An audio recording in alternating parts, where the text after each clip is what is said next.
Just a little bit about Jack Tales, if you're not familiar with them. They are a staple of storytelling traditions passed down through generation to generation, all the way back from the Scotch-Irish folks that came to this area and settled. Jack is not a rich prince. He's not always out to save the kingdom and win the heart of a beautiful princess, although he does sometimes. But he's a very poor farm boy with barely any food, but lots of adventures, all of which require the use of his cleverness, his different skills, and lots of luck. Jack always comes out on top. So here tonight to delight us with our own Jack Tale tradition is veteran storyteller and author, Mr. Lew Bolton, who has been enacting Jack Tales since 1987 at Adventure Bound Camping Resorts in Gatlinburg. That's out there on Highway 321, kind of in the Cosby area. Towards Cosby, yeah. Closer than Gatlinburg. And he's joined by actors Everette, Bach, and Harville here tonight. Together, they all have decades of acting experience in theater, all the way back to Hunter Hill's Theater. We're old. Yeah. Oh my no, goodness. you are experienced. Oh dear. All the way back to Hunter Hill's Theater in Gatlinburg, and the Knoxville Play Group as well. So I hope you enjoyed tonight's program. Thank you, Christina. Appreciate it. Well, hello, everybody. Glad you could come out this evening for the Pigeon Forge Public Library Heritage Series. Now, you know what heritage is. That's history. That's roots. And I sort of think that everything has roots. You know, I have roots. Each of you has roots. This library has roots. Pigeon Forge has roots. The Smoky Mountains have roots. Even carrots that you buy in the grocery store, they have roots. Everything has roots. And the roots that we're going to touch on tonight, the heritage that we're going to touch on, is the aspect of storytelling. And in this case, Halloween storytelling, because it's getting that time of the year. So we're going to talk about more like the scary stories that are around. Well, Halloween conjures up images of what?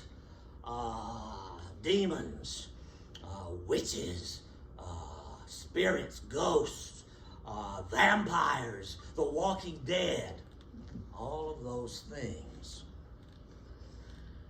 Now, it could very well be that these demons that call up this fear in us, these outer demons, it could very well be that they are reflections of our own inner demons and own inner fears. So you might think about that as you watch our story tonight. So in the Halloween story tradition, we're going to do a couple tonight. We're going to do a little short one by a local storyteller. And then we're going to do a bigger tale, a Jack tale, a Smoky Mountain Jack tale that has this kind of a Halloween edge or Halloween theme to it tonight. Well, the local person that you would normally think of for storytelling would be who? Anybody? Wiley Oakley. He is usually the person that is known as the storyteller that most everybody has heard of at some point. He doesn't really have any Halloween type scary stories, but he did move into a haunted house when he moved to Gatlinburg. This was on the parkway between Pigeon Forge and the main part of Gatlinburg. And this house was said to be a haunted house. And the reason is this. There was a man at a political event, and there was some fracas, some friction, and he got hit in the head with a rock, walked down the street, and he bled out on the steps of this particular house that Wiley moved into. And it was either his ghost or another, but there was the thought that there were these white things rattling chains and going up and down the staircase where the man had bled out on. Well, Wiley moved into this house with his family. There was also rumors of doors that would open by themselves and all. Well, Wiley quickly dispelled the rumors because he found some white mice, and that was the white spirits moving about. And he took a little adjusting on some of those doors, a little awl, and that took care of the doors that opened by themselves. So that's the only thing I know about Wiley, but I do want to tell you a story from another storyteller from this area. His name is Cuz Hedrick, or Charles Hedrick. He died a few years ago, and he has wanted his stories passed on. Now, he told this story one time, and he was a little boy when it happened to him. He, of course, is from this area, had a large family, had lots of brothers above him, and you know how it is with big brothers. They don't want to be bothered with their little brothers. And poor little Charlie, he was sort of left out. And he was lonesome, and he wanted some buddies of his own to play around with. So one day he asked his mama if he could go up the ridge from where they lived and go down the ridge to the valley. And he had a buddy over there. I think he said the buddy's name was Benny or something like that. And he wanted to go visit him. Well, his mama, she was a little cautious, but she said, Charlie, now, if you do go, if I let you go, you got to promise me two things. You got to get home by dark. It is dangerous out in those wild woods. And so I want you home. I want you sitting at the table eating my supper by dark. He said, okay, Mama. And also why I'm telling you, cuz you do not go to any cabins you don't know. If you don't know the people, don't know the cabin, do not go knocking on their door, because there can be some dangerous people in these Smoky Mountains, so stay away. Promise me. I said, okay, Mama, I promise. So cuz took off up the ridge, over the ridge, down to the valley where his friend lived. Well, he saw Benny off in the distance. He waved at him, and oh, they were so glad to see each other, and they played around all day. They skipped rocks on the river, and they fished, and they played marbles with rocks, and they just ran around, had a real good time together. In fact, they were having such a good time, cuz forgot about the time of day. But he looked up and he saw the sun was beginning to set down. So he said, oh, I gotta go. So he waved goodbye to his buddy, and he started up the ridge. Well, he topped the ridge. And as you probably know from living in the Smoky Mountains, if you're on the sun side of the ridge, lots of good light, you can see everything just fine. But once you top that ridge and the sun goes down, it gets dark really fast and really hard. And that's what happened to Cuz that night. He knew his way down, but he lost his path because it got too dark. And oh, it was getting cold as he was walking along too, and he was trying to get home, and he was worried. He was worried about getting cold, about getting something to eat, and he was worried about a sound that he heard off to the side of him. It was like an animal, a wild animal, sort of tracking along with him as he walked through the woods there. And that scared him. It scared him even more than going home and getting a whooping from his mama. But he kept walking along, hoping that he would see some way to get away from that wild critter. And he did. He saw a light off in the distance, a cabin. So he headed for that cabin. But he was disappointed when he saw it, because he did not recognize it at all. He did not know who lived there. But he thought, well, if I guess it'd be better to knock on that door rather than be eat up by this wild beast. So he went up on the porch and he knocked on the door.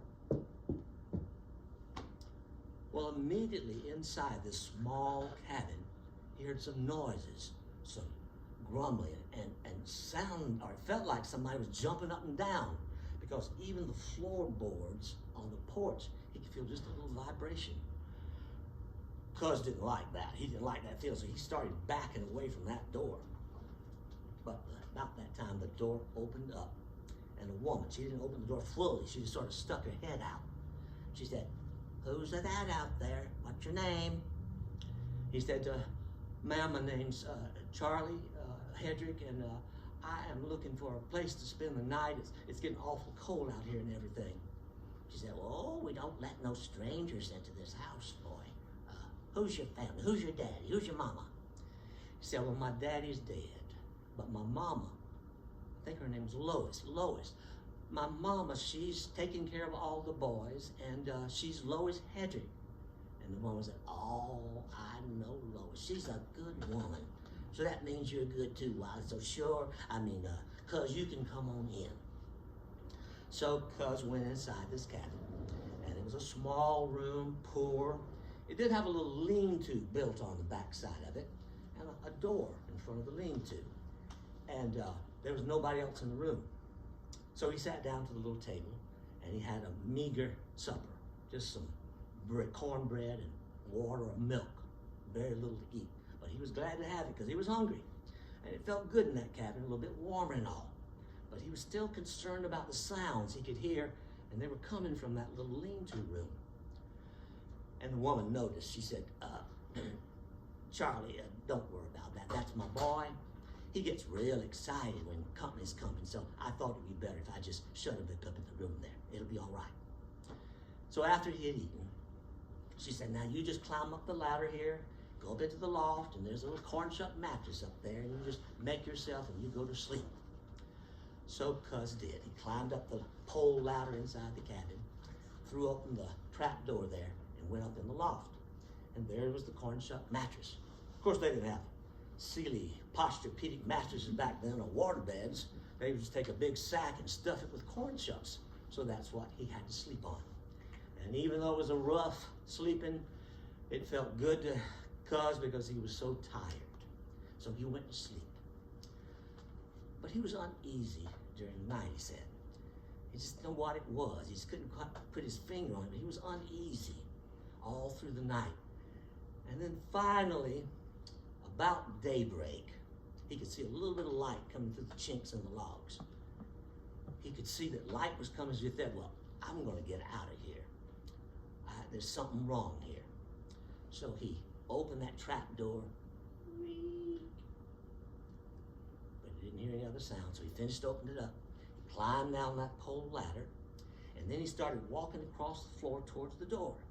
Well, he was walking, and he heard a floorboard squeak behind him. And it wasn't him because he wasn't moving. So he walked a little faster towards the door. He walked towards that door. Now he reached toward the door handle. Of course, they didn't have door knobs. They just had a wooden handle with a little thing on it that you flip to open up the door to release the latch. So he had his hand on that, and then a big hand grabbed him across the shoulder, and it turned him around. And Cuz looked up, and there was this great big old feller standing right there. Had a great big old head, big fleshy head, had a great big old neck, had a huge chest, and these arms sort of like limbs of a tree, and a great big old like sapling legs, big old feet. And that fellow was just standing there, and he was glaring right at Cuz, and he was saying, you want to know what I can do with my great big old rubbery hands and my great big old blubbery lips? And Cuz said, no. He said, well, I want to show you what I can do with my great big old rubbery hands and my great big old blubbery lips. I'm going to show you right now what I can do with my great big old rubbery hands and my great big old blubbery lips.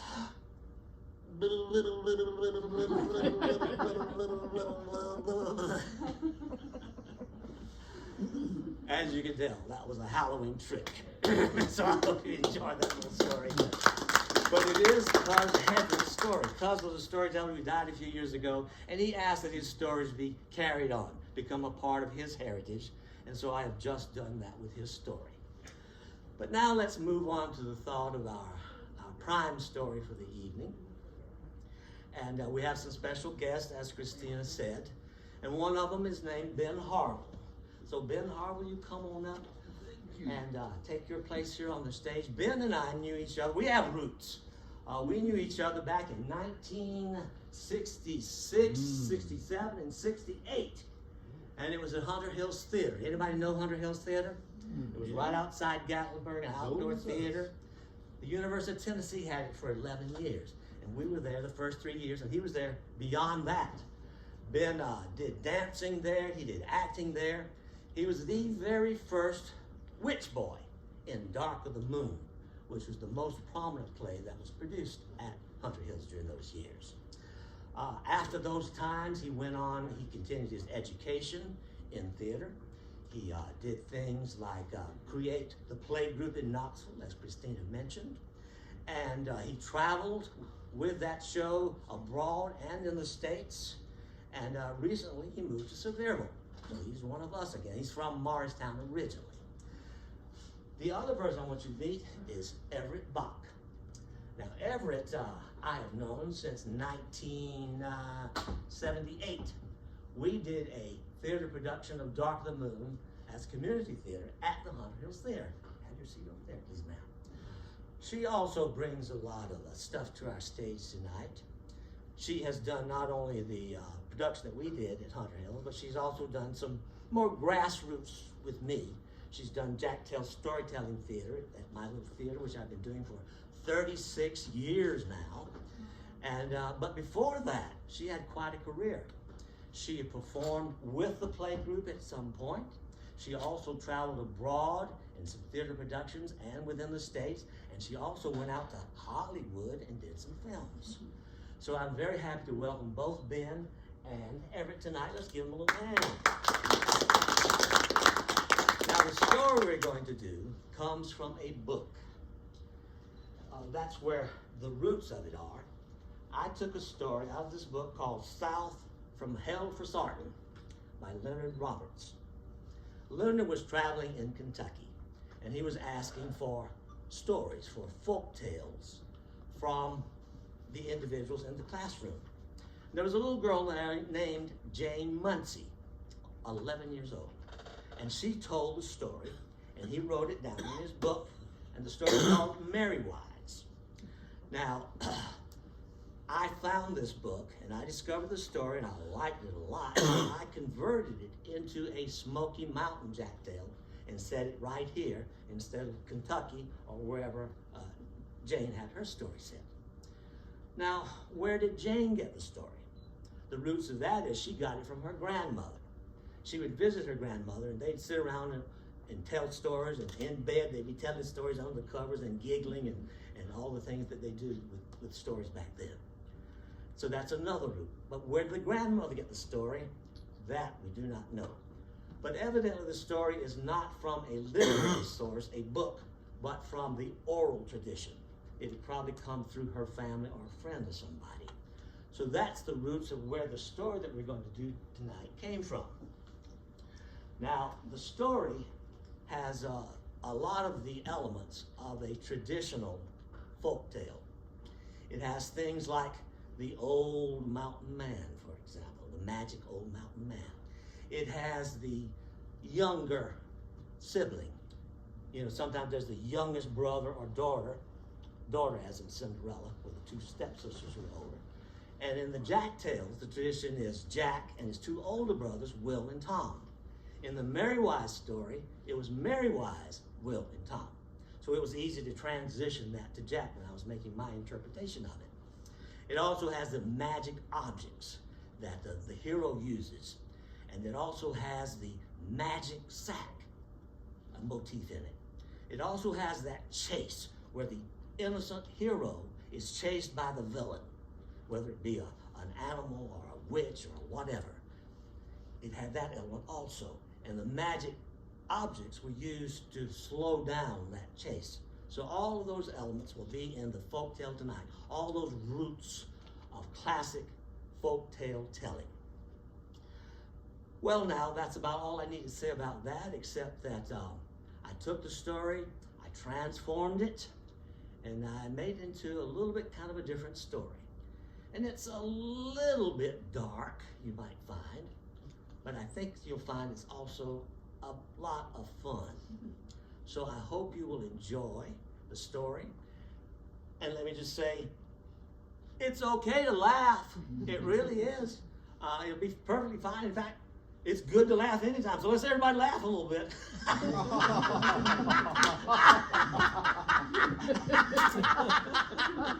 Well, good. That's enough. Don't get carried away. But I hope you do get carried away with our story, which we're going to begin now, finally. The story begins in a cabin.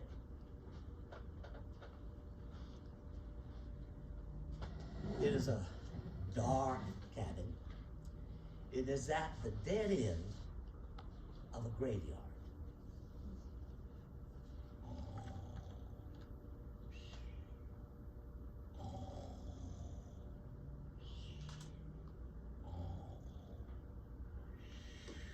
So, there was Jack, asleep in the witch's bed.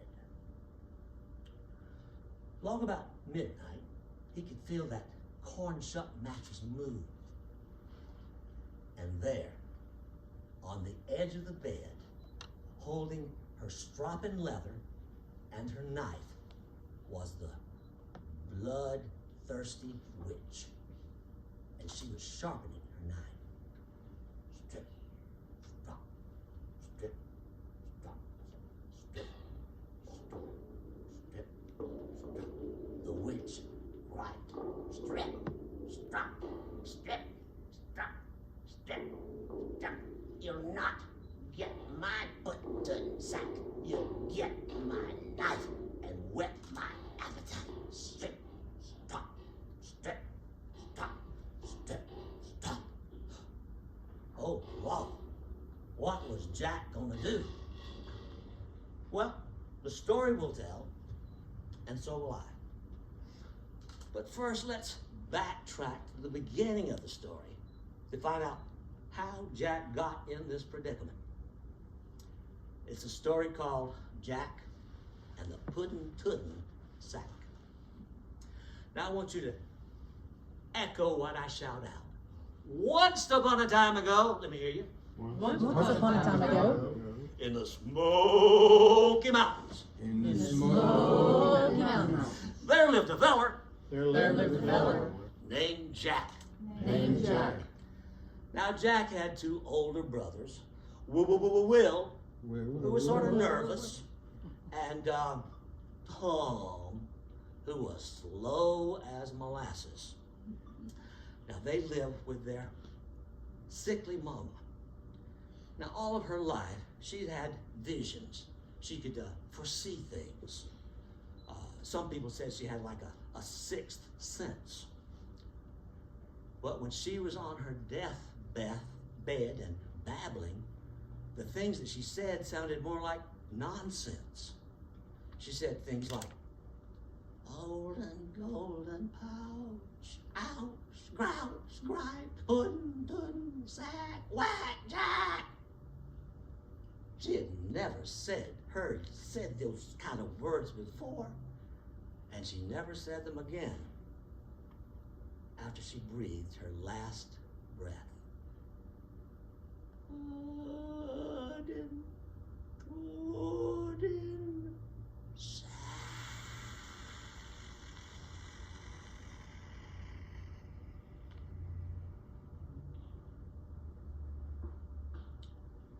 Well, after that, the brothers started thinking about it and started thinking we should find that Pudden-Tudden Sack. Now the brother Will said, we gotta find that thing. We'll find our fortune. And his dumb brother Tom said, yup. And they thought, oh, if they could just reach down into that Pudden-Tudden Sack, why, they'd just pull up handloads of gold. But not Jack. He decided he wasn't going to put his hands in any sack unless he looked first to see what was in there. And the reason is, Jack had always had a mind of his own. He always thought for himself. Well, early the next morning, the rooster crowed. Let's everybody crow. And the two older brothers, Will and Tom, they sneaked away from the cabin, sneaked away to find their fortune. They didn't want to share it with Jack, and they didn't want their little brother tagging along bothering him. So they sneaked away. Well, they were walking down the road. They looked back. There was little Jack tagging around behind him. They warned him. Little Jack, don't you be dawdling, because if you dawdle, we're going to throw you in the ditch. Yep, that's what we're going to do. Well, no matter what they said to him, Jack would always do what he wanted to do. Well, the three of them, they walked for many a mile, for many a day, and everywhere they went, they would ask people if they had heard anything about the Pudden-Tudden Sack. Ma'am, have you ever heard the tale of the Pudden-Tudden Sack? No? Sir, you, do you know where the Pudden-Tudden Sack is? No. Nobody knew anything about the Pudden-Tudden Sack. Well, they started thinking, what are we going to do then? So they had no clue, but I'll tell you one thing. Every day, they did fuss at Jack. they raised Cain with him because he was always dawdling. Jack was real friendly. If he met a stranger, he'd walk up to him and he'd shake his hands. How do you do, sir? Well, nice to meet you, sir. And he would just shoot the breeze with complete strangers. And he would stop and look at the pretty Smoky Mountain sunsets. And as he walked along the road there, he would pick wildflowers. He would pick wildflowers, put them in his pocket. And then when he met somebody along the road, he'd give him one of those flowers. I think Jack was the first hippie. I think he was. Well, that went on. But one day, Jack was a little bit tired of his brothers fussing at him all the time, because whatever they said, he didn't pay no never mind to it. He just ignored them. And the reason is, Jack had a mind of his own. Well, one day they came to a place along the road, and there was an old mountain man. He was sitting on a stump there, sort of dozing over. And the two older brothers went over, and they kicked him to wake him up. Wake up, old man! Where's the Pudden-Tudden Sack? And the old mountain man, he didn't say a word. He just touched his parched, dry lips with his finger. And the brother said, no, you ain't getting on our bread and water. And they continued on down the road. But not Jack. Why? Because Jack had a mind of his own. He also had a heart of his own. So he went over to the old mountain man, and he shared his bread and his water with that man. He ate it up, and it was so tasty and good. And then the old man said, I thank you, Jack. wait a minute, I don't know you. How'd you know my name? That just kind of knows things. You knows things. Like, do you happen to know where the Pudden-Tudden Sack is? Sure. You do? I know where the Pudden-Tudden Sack is. Who's got the Pudden-Tudden Sack? Granny Gripes had the Granny Pudden-Tudden Sack. Gripes.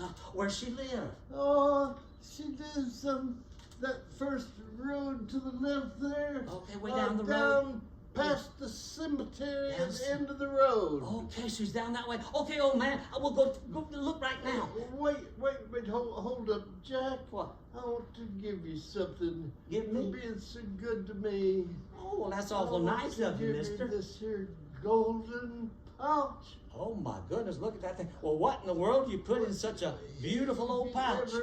Whatever catches your eye, Oh, I see. you pick it up and put it in the pouch. Uh-huh. And if you ever fear for your life, Yeah?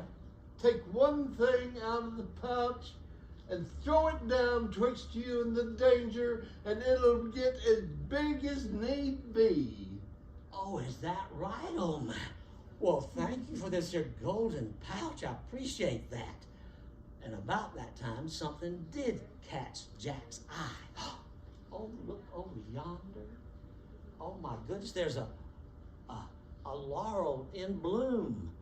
Pretty pink, white bloom. How strange for it to be blooming this time of the year in the fall. I ain't never seen that before. That's really peculiar. But he went over to that laurel. Now, the mountain folks call it laurel. We know it as rhododendron. And he broke off a little stick of that, and just like the old man had told him, he put it into his golden pouch. And then he turned back around, and that old mountain man with the scraggly white beard, he had disappeared. I wonder where he went. Well, then Jack took off down the road to catch up with his brothers. So he's running down the road. Well, he got about to where that cemetery was, and there was his brothers. Brothers, I know where the Pudden-Tudden Sack is. Granny Gripes has got it. And they said, well, we'll just take it from that old lady. Yup. And the two brothers, they hid it down the path right in the middle of the cemetery. It's getting dark, so they were in a hurry. But not Jack. He dawdled. Why? Because Jack had a mind of his own, and he saw something pretty and sparkly, a piece of white crystal rock on the ground there. So he picked up that rock, he put it into his golden pouch, and then he hid it down the path following his brothers. and Jack ran and ran. He went through brambles and briars, sticks and stones, spider webs and cemetery stones, on to the bitter end, to the dark cabin at the dead end of the graveyard. Well, by that time, Will and Tom had got there, and they went to the door and they knocked.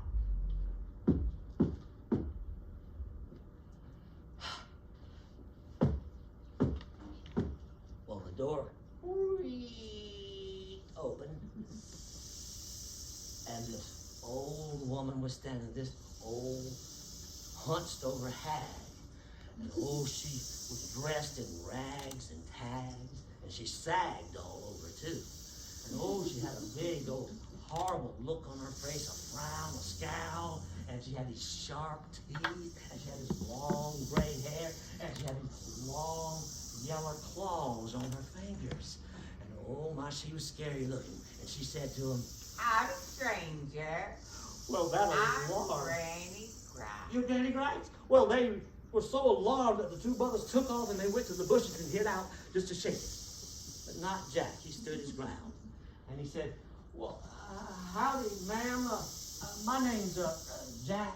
And those two fellas with their knees are knocking, that's my two older brothers, Will and Tom. Well, what is it you're wanting from me? Oh, I just come to give you this here flower. I thought it would look pretty on your supper table tonight. Why, that story is pretty. Thank you, son. Well, You know, you Yeah. all are welcome to come in. before they went in, though, because her entire aspect had changed, they had heard this strange, peculiar sound.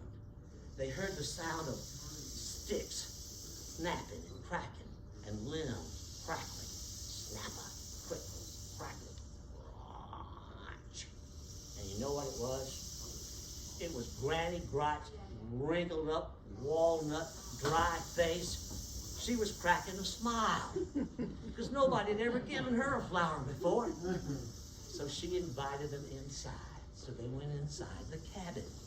Me and my boys just crave to have you for supper. Oh, you do?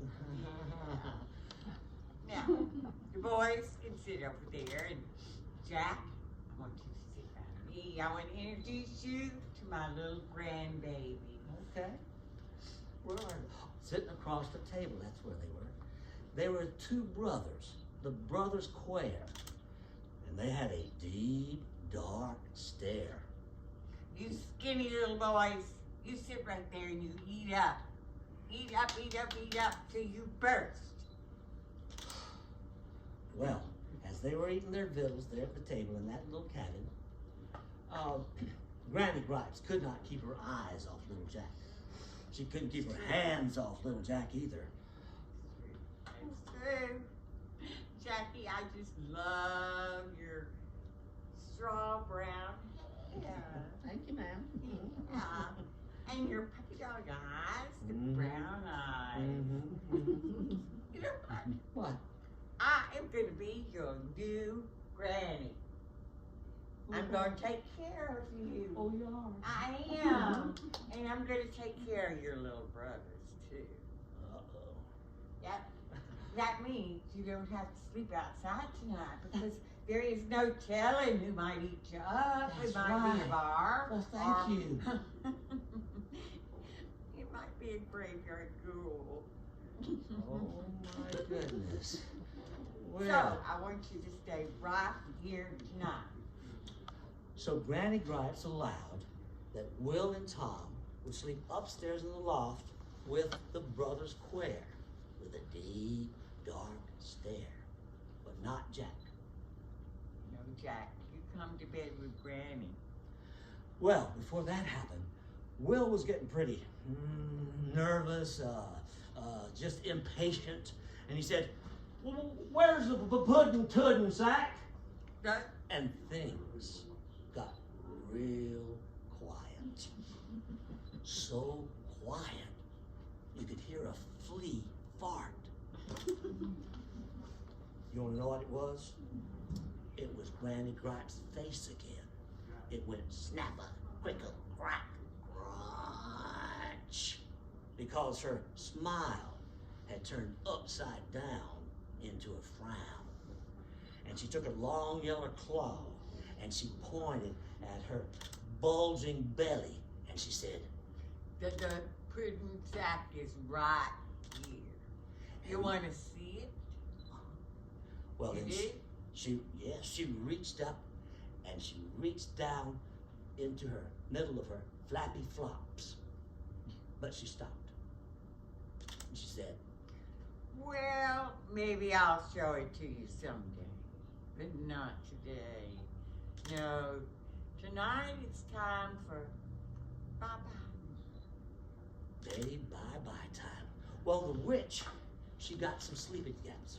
She gave red sleeping caps to the brothers Fair, Jack's brothers, to keep his heads warm.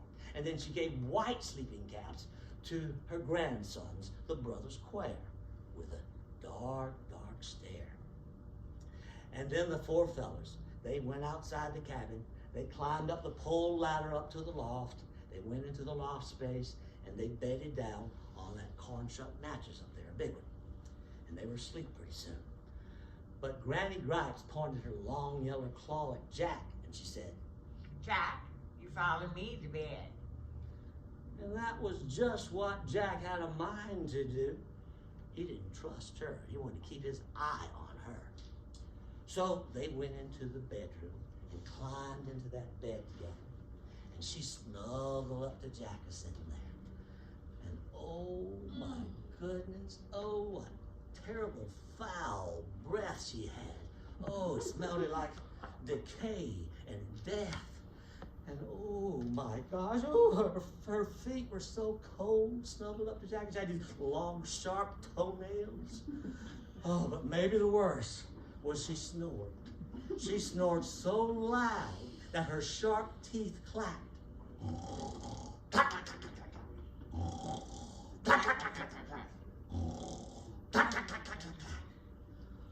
Well, she was asleep away, and there was Jack, asleep in the witch's bed.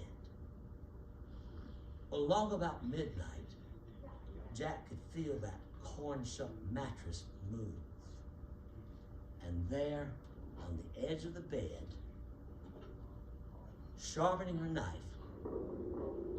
was the bloodthirsty witch. Strip, stop, strip, stop, strip, stop. The witch, right, strip, stop, strip, stop, strip, stop. You'll not get my Pudden-Tudden Sack. You'll wet my knife and wet my appetite. Slish, stop, strip, slash, slish, slash. Oh, Lord. What was Jack gonna do? Well, thinking fast, Jack pretended to wake up all of a sudden. He said, Granny dear, don't leave me here. I'll come with you. Oh, Jack, sweet. No, you stay in the bed. You keep the warm and you go to sleep. No, Granny dear, don't leave me here. I fear I can't sleep without you. Sweetest boy. All right, I'll stay with you. I'll get back in the bed. So Granny Gripes slid back into the patchwork quilt. And pretty soon she was asleep and snoring away as loud as ever and clacking those teeth. Clack, clack, clack, clack, clack. Clack, clack, clack, clack, clack. Clack, clack, clack, clack, clack, clack. Well, as soon as Jack was for certain sure that Granny Gripes was sound asleep, he slipped out of that bed very quietly. He unlatched the door, he went outside, he climbed up that pole ladder, and he went up into the loft where the brothers were sleeping. Now, his two brothers were here, and so here's what he did. He took their red sleeping caps and he swapped them out with the white sleeping caps of the brothers Quare with a deep, dark stare. Didn't wake them at all. They were so sound asleep. And then he sneaked back down went around the cabin, opened up the door, went back to the cabin, to the bed there, and he slipped in very quietly inside the bed there. And then he pretended to be having like a nightmare. And he started moving around in bed and groaning and moaning, and it woke up Granny Grice, who was sleeping soundly. And that was just what he wanted to happen. So there was the witch once again, sitting on the edge of the bed, and she was sharpening her knife. Strip, stop, strip, stop, strip, stop. The witch, right, slish, stop, strip, stop, strip, stop. You not get my Pudden-Tudden Sack. You wet my knife and wet my appetite. Slish, slash, slish, slash. Well, she got her knife sharp, and then she left the bed and she went upstairs to the loft. She climbed up the ladder. She went into that room. That was dark up in that room. Now she had ancient eyes and cataracts besides, so she couldn't see too good. All she could see were the white sleeping caps. So she passed by the first two caps, saying, nah, not them. And she followed her ears over to where she could hear the two brothers snoring, the ones with the red caps. And when she got over there, she took that long, sharp knife and she cut off their heads. Slish, slash, drop. Slish, slash, plop. She thought she had cut off the heads of Will and Tom, but she had actually cut off the heads of her own grandsons, the brothers Quare, with a deep, dead stare. Well, she licked the tip of her knife. She cackled and went downstairs. She went downstairs and she climbed back into the bed with Jack there. And pretty soon, she was sleeping away, and of course she was snoring, and those teeth were clacking. If you want to do it with me, do it with me. Clack, clack, clack, clack, clack, clack. Clack, clack, clack, clack, clack, clack. Clack, clack, clack, clack, clack. Well, when Jack was for certain sure that Granny Grice was sound asleep, he got out that bed very quietly, and he tiptoed over to the door, and he opened it up very quietly. He went outside, and he climbed up that pole ladder. He went up into the loft, and he woke up his brother. Wake up, shh!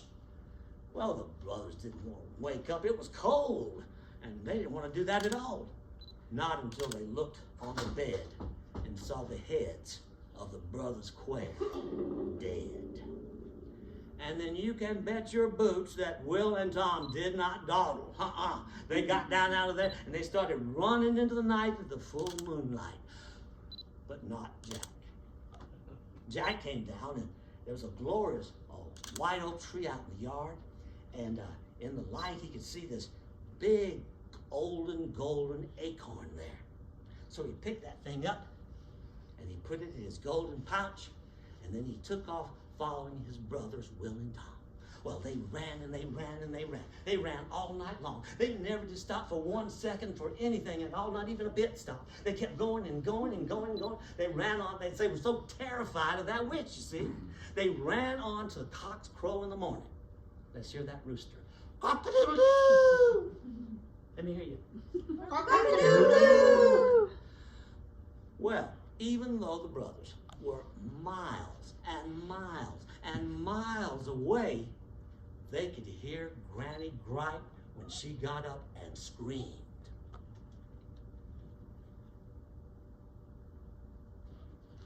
Ah! Oh my goodness. Yep, you know why? She got up on the wrong side of the bed, as usual. But later on that day, she looked up and there was blood dripping down from the loft. Drip, drop, drip, drop, drip, drop. Then she went upstairs to the loft and she saw the heads of her grandsons there, and they were dead, red. And then she really let out a blood-curdling scream. She was so hopping mad, she screamed again. Everybody help her scream. Ah!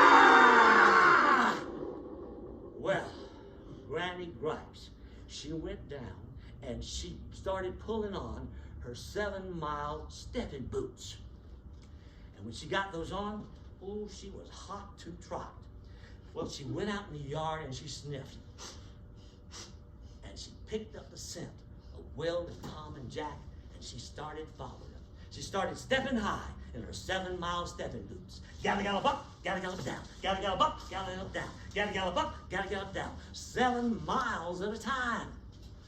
Well, the boys were running still, and it was a little while later, but they heard this noise behind them.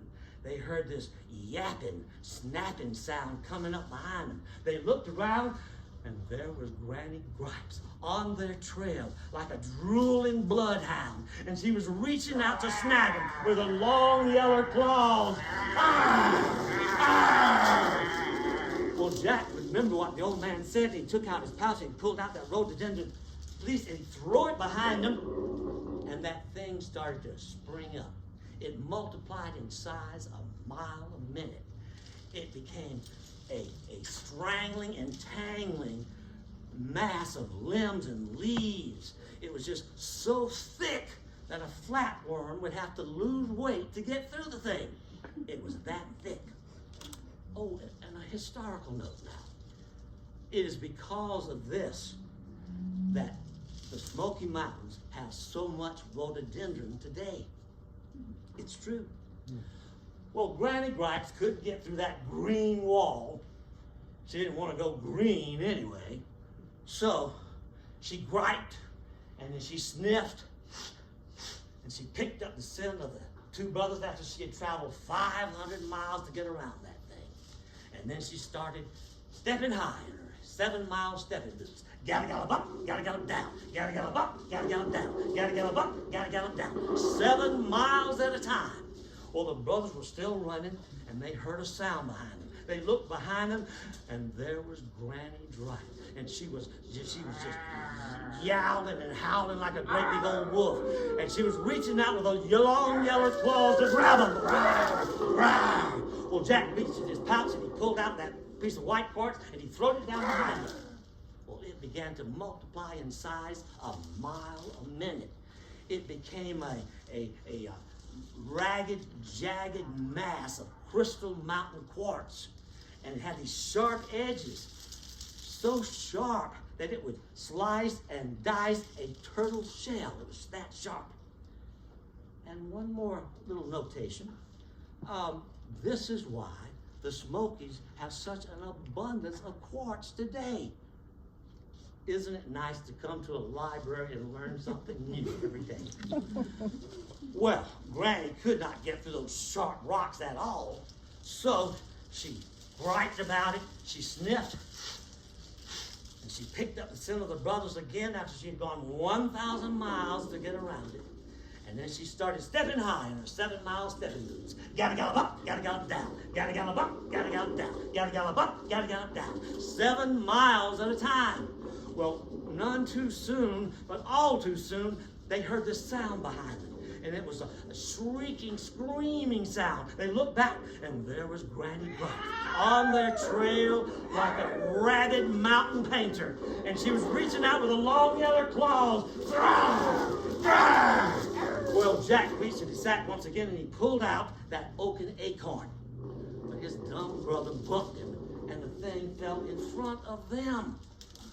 Well, it began to multiply in size a mile a minute. Oh my gosh, it became such a quickety thick forest of trees that shot way, way, way up into the sky, so high that buzzards would get nosebleeds trying to fly over things. And one more little thing to tell you. It is these white oak trees that the community of White Oak Flats was named many years later. And it was later renamed Gatlinburg around the Civil War time. I bet you didn't know that. But it's true. Well, now, here's what happened next. The boys had to get away from that witch, so they had to start getting on those trees to climb them to get away.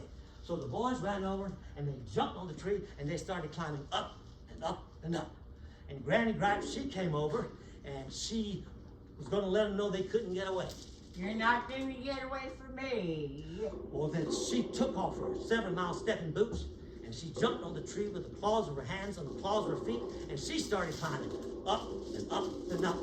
And so there they were.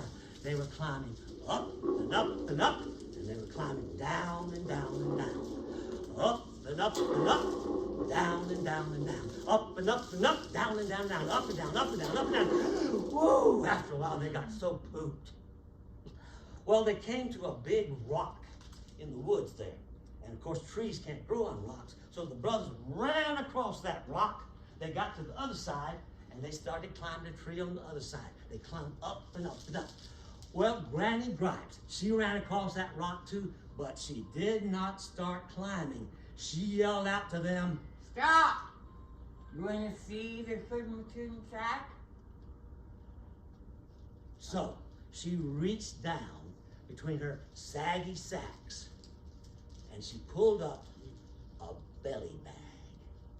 Not her belly bag, but a bodacious black bear's big belly bag. She pulled it out and plopped it on the ground. Plop. And then she opened up that Pudden-Tudden Sack, and this golden, mesmerizing light came out of it. And then she looked at the boys up on the limbs in that tree, and she said to Will, Will, mind me now. Jump down in my Pudden-Tudden Sack. well, that was just what Will wanted to do with his greedy mind. So he jumped down in that Pudden-Tudden Sack, and it swallowed him up. Then she said to Tom, Tom, mind me now. Come jump down in my Pudden-Tudden Sack. well, that was just what Tom, with his dumb mind, wanted to do. So he did. He jumped down in that Pudden-Tudden Sack, and it swallowed him up. And then she said sort of meanly to Jack, Jack, I want you to come and mind me now. Jump down in my Pudden-Tudden Sack. well, that was just what Jack did not want to do. He had too strong a mind of his own. So he said, no, Granny, I ain't no jumping Jack. That made her mad. Well, then I'll catch you and I'll scratch out your eyes. Oh my goodness.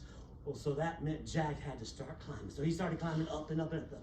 She jumped on the tree with the claws of her hands and claws of her feet, and she started following Jack up that tree. Up the tree she went. Well, they was climbing up and up, up and down, up and down, up and down, up and down. And Jack circled around, and he came back to where that Pudden-Tudden Sack was on the ground. Well, he took that sack, and he shook it out, and shook out his brothers, and then he held up that sack to Granny Gripe, who was up in the tree. And he said, Granny Gripes, mind me now.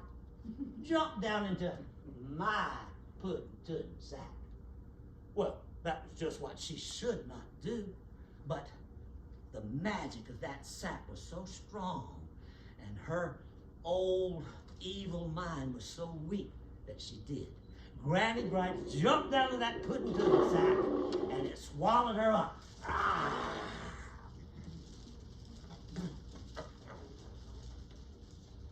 Blech!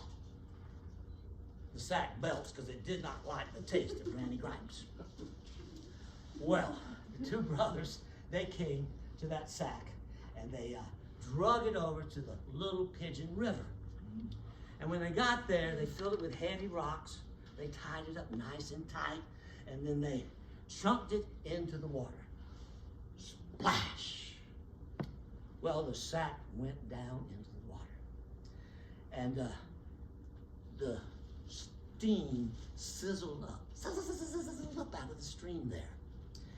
And the breath bubbles, they bubbled up out of the water. And Granny's red blood gurgled up out of the water too. But after a while, the stream started running clear and clean again. And you know why? because Granny Gripes had drowned. Yay! And no one frowned about that, except maybe Granny, right before she drowned. Well, the three brothers, they went back to the main road, and they came to a fork in the road. Now, the brothers, Will and Tom, they decided they wanted to take that fork in the road that would go back to the witch's house. They figured, oh, there's bound to be some gold back there. Yup. So they went that way. But not Jack. He took the other fork in the road, because Jack took that different direction. He went in a different notion, and he went down that other fork in the road. Why? Because, you know the answer to that. Because Jack had a mind of his own. And when you meet your demons, I hope you do too. And that's a story called Jack and the Pudden-Tudden Sack. Thank you. Come over here, guys. Thank you for coming this evening. We appreciate you coming. I have some copies, brief descriptions of that story over here. There's at least two stories from that I have written and spoken about in Jack Tales. There's some free books here from the Wiley Oakley family.